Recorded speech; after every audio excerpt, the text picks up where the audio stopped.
Petitioners detained in Beijing ahead of CCP's third plenary session. On the eve of July 1st, Chinese Americans across the U.S. protest against the CCP's tyranny. Chinese citizens angrily inspect police station, catch officers red-handed, scaring them away. China's middle class being devoured, lower class struggling. Chaos in edible oil transportation, coal-based oil directly switched to edible oil after unloading. US F-35 fighter jet models found at Xinjiang range, suspected CCP simulation of attack on Japan. It's all covered in today's China Truths. Petitioners detained in Beijing ahead of CCP's third plenary session. As Beijing braces for the CCP's third plenary session from July 15th to 18th, the city has increased security measures. Reports indicate that highways leading to Beijing have been blocked at checkpoints, preventing vehicle entry. This heightened security coincides with the arrival of buses at the National Bureau for Letters and Calls during nighttime, which transport petitioners to a detention facility known as Xinjiang. Drivers on these highways have encountered barriers after stopping at checkpoints for refueling, unable to continue their journey towards Beijing. Public discussions reveal widespread confusion about the reasons behind these road closures. A petitioner identified as Hope Goodluck has arrived described increased scrutiny, including stringent ID checks when trying to enter Beijing from surrounding areas like Xinjiang, advising everyone to exercise caution. In some cases, after being detained, petitioners are either placed in undisclosed locations or black jails, or they disappear. For instance, on June 21st, Zhou Guoxiu and Liang Xiuying from Shanghai were detained by local interceptors and had their movement restricted in Beijing. The next day, they were sent back. Mr. Zhou was confined in a black jail for stability maintenance and Liang was taken to a hotel used for holding dissidents. Shanghai human rights advocate Mr. Song explained that these petitioners, including elderly and disabled individuals, were seeking justice for grievances such as wrongful demolition compensations and unjust legal verdicts. He criticized the government's rhetoric on the rule of law and modernization, pointing out the contradiction in their actions as the plenary approached. Additionally, there are concerns about petitioners who disappear after being returned to their hometowns. On June 18, Wu Shihao, an 80-year-old human rights activist from Hongkou District, Shanghai, disappeared after being deported from Beijing to Shanghai. Petitioners are worried that he has been illegally kidnapped and detained. Furthermore, even individuals who have not recently petitioned face surveillance and detention. Ms. Huang, a retired teacher in Guizhou, reported that her home was forcibly secured by authorities to prevent her from leaving, with personnel monitoring her around the clock. This suppression extends to those who engage in activities perceived as dissent, such as Guo Xingmei from Chongqing, detained under charges of picking quarrels and provoking trouble after participating in a social event. The situation highlights a broader issue in China where the state's approach to handling dissent and petitioning often results in severe restrictions on personal freedoms, raising significant human rights concerns. This has led to a call for transparency and respect for civil liberties, especially as international observers watch the developments around the plenary. On the eve of July 1st, Chinese Americans across the U.S. protest against the CCP's tyranny. In Northern California, on June 30th, a large number of protesters gathered in front of the Chinese Consulate General in San Francisco. They held large posters and banners to show the public the various crimes committed by the CCP against the Chinese people over the past century. They chanted slogans such as "Down with the CCP," "Free China," "Free Hong Kong," "Free Tibet," and "Stop Hate Education." On the same day, a rally themed Support Independence for Taiwan, Hong Kong, Tibet, and Mongolia, protest against the CCP's atrocities was held in Los Angeles, Southern California. Over 100 protesters of various ethnic backgrounds gathered in front of the Chinese Consulate General in Los Angeles, holding banners with messages such as "Suzhou Japanese Massacre," "CCP is the biggest murderer," protesting against the CCP's tyranny. Protesters burned the CCP's five-star flag on site, then marched while chanting slogans like "Funeral for the Communist Party" and "Only without the CCP can there be a new China." On the same day, in Flushing, a Chinese community in New York, the China Democracy and Human Rights Alliance and the China Democratic Party jointly held an anti-CCP, anti-infiltration rally. Protesters chanted "Down with the Communist Party" and "End CCP." They sang "Only without the CCP can there be a new China," calling for people worldwide to recognize the evil of the CCP, resist its infiltration, and welcome a new China without the CCP.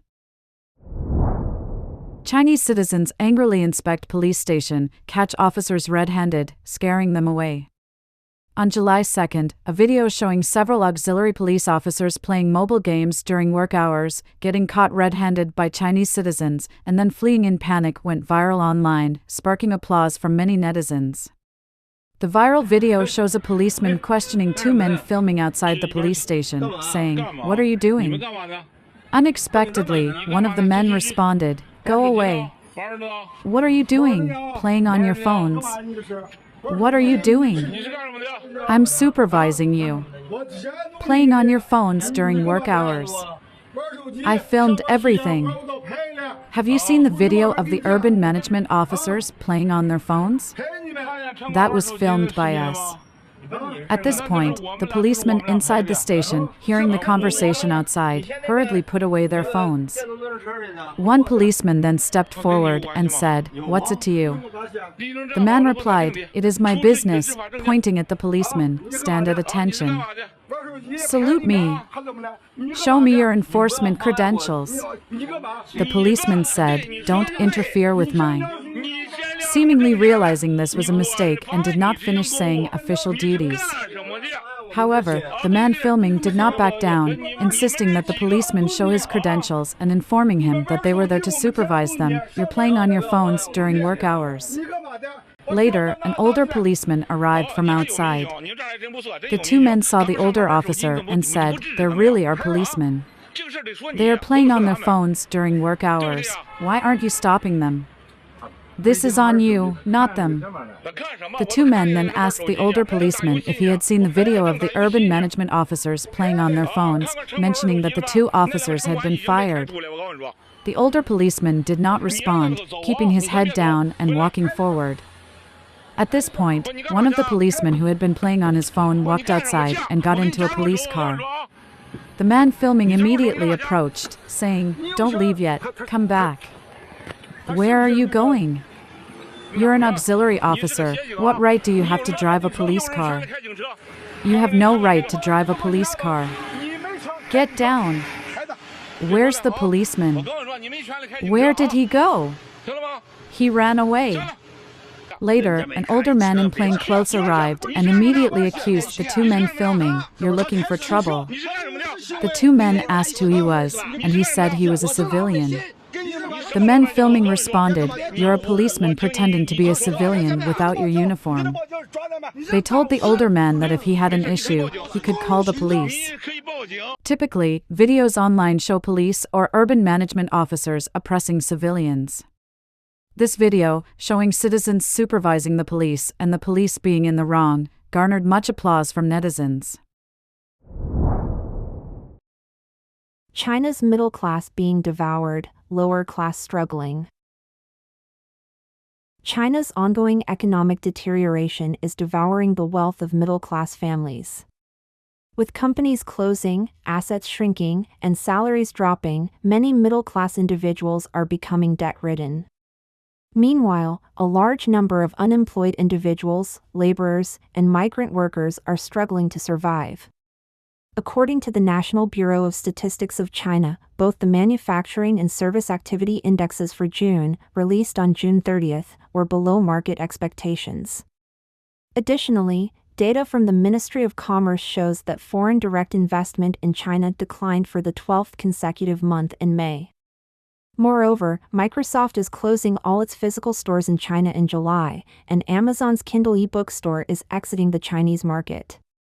These developments indicate a worrying economic outlook for China, with foreign businesses accelerating their withdrawal and numerous job opportunities vanishing as a result.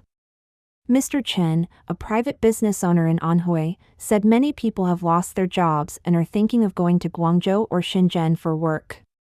He warned them it would be even harder there due to more factory closures and higher unemployment. Even companies still operating are heavily in debt. He described the situation as dire, with no jobs, orders, or production. Qin has closed several of his companies and now focuses on downsizing rather than expanding. He noted that the wealth of the rich and middle class has significantly shrunk, and tax inspections are preventing him from selling his business to cash out.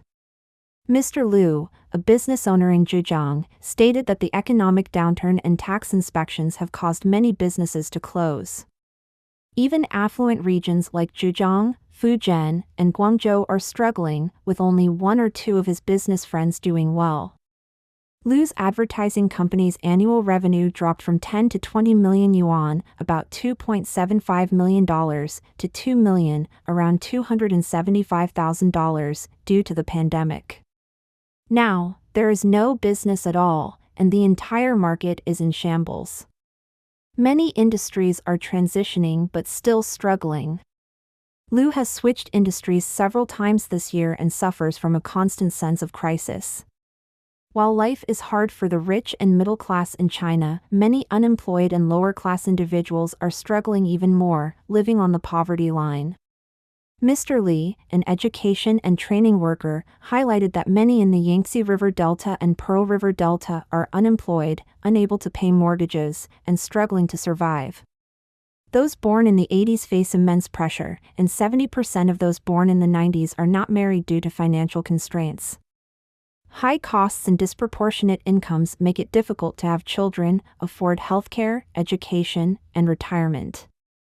As China's economy weakens, salary reductions, payment delays, and layoffs are common.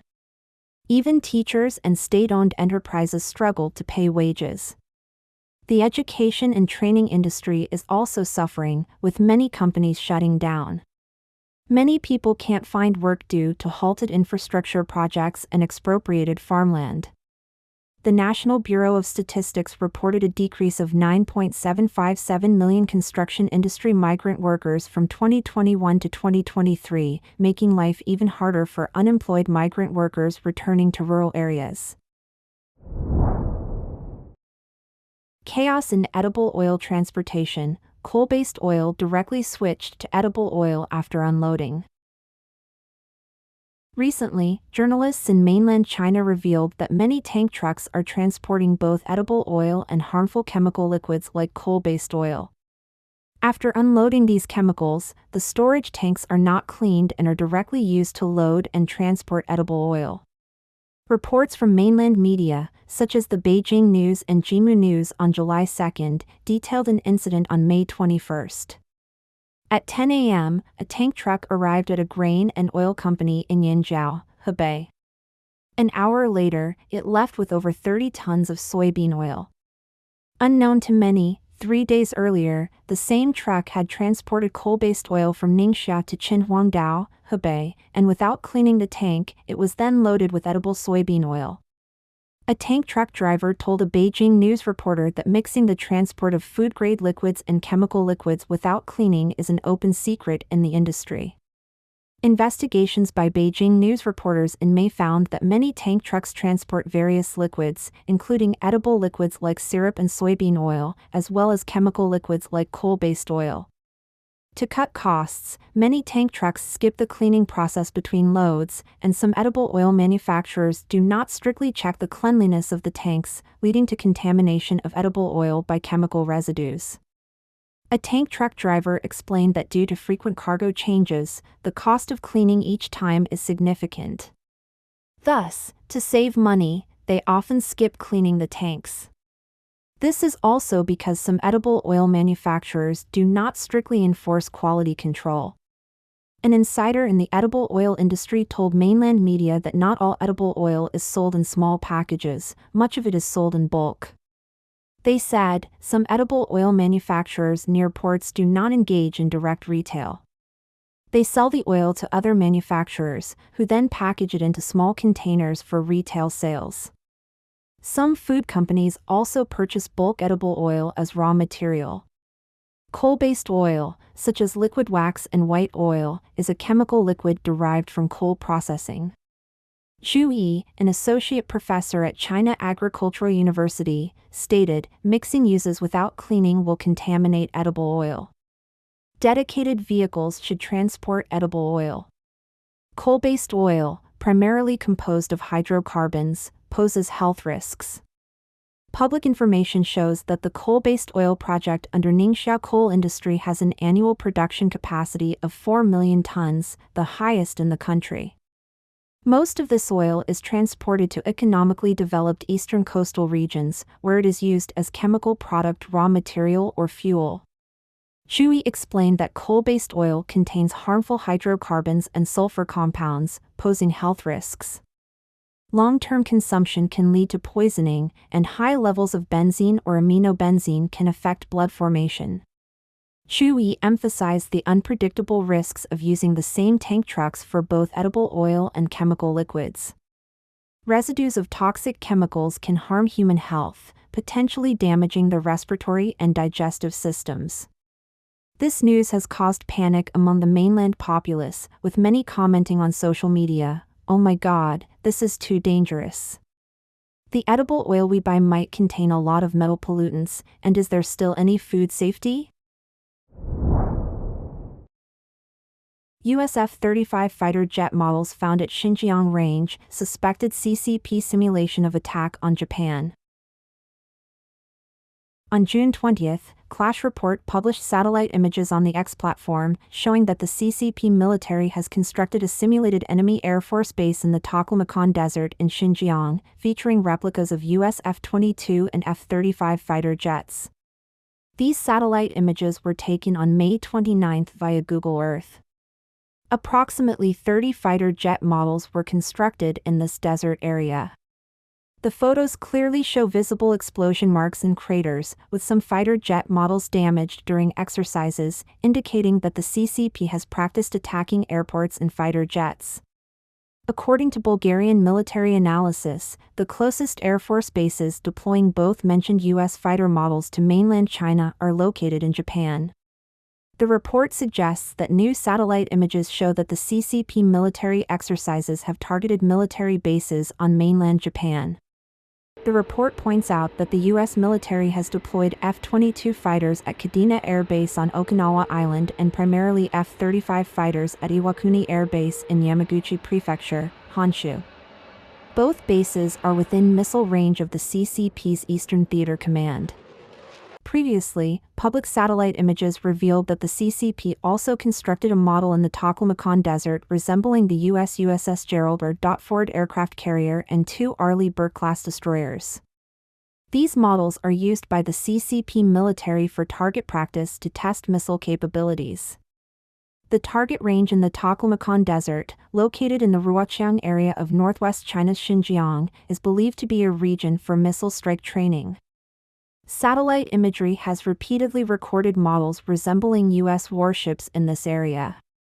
In recent years, as US-China relations have tensed, the US Navy regularly deploys aircraft carriers and other warships for routine patrols or military exercises in the Indo-Pacific, which has irritated the CCP.